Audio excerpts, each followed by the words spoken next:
Des moments avec Dieu avaient un temps de réflexion pour chaque jour. 20 novembre. Travail actif. Écoutons le verset biblique. Il y avait à Joppé, parmi les disciples, une femme nommée Tabitha, ce qui signifie Dorcas, elle faisait beaucoup de bonnes œuvres et d'aumônes. Acte 9, 36. Joppe était une ancienne ville cananéenne. Et le christianisme s'y éveillait au cours du 1er siècle, c'était que vivait une chrétienne. Bref, nom Tabitha de l'araméen Dorcas grec signifie gazelle. Les gazelles est connu pour l'agilité de ses mains et de ses pieds.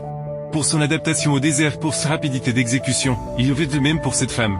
Chrétienne douée pour le service. Tabitha, comme l'appelaient les chrétiens juifs, était une travailleuse sociale, à l'époque. Il n'y avait pas d'ONG qui se consacrait à l'aide aux nécessiteux. Mais Tabitha faisait de ses propres mains.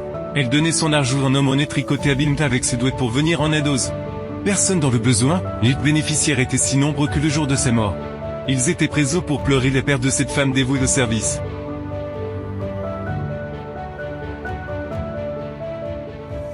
Toutes les femmes veuves qui avaient été aidées par Tabitha étaient présentes, et elles suspendirent près du cadavre les vêtements que Tabitha avait tissés pour elles.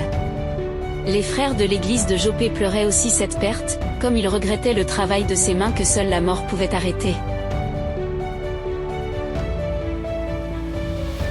Dans le service de Dieu, la perte de celui qui travaille pour le bénéfice des autres est plus regrettée que les pertes de ceux qui font des serments chers. Le traitement de l'affection plaide d'apporter des mains tendues aux nécessiteux. L'abri donne à celui qui est nu, la nourriture offerte à celui qui est faim. Les médicaments donnent aux malades, etc., font plus pour le faute que les prédications, les paroles ou les chants. La Bible dit que la vraie religion consiste à aider les pauvres. Aider les veufs et les orphelins doit aider ceux qui sont dans le besoin.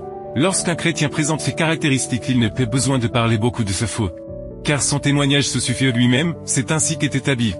Il elle manquait tout le monde à Joppé.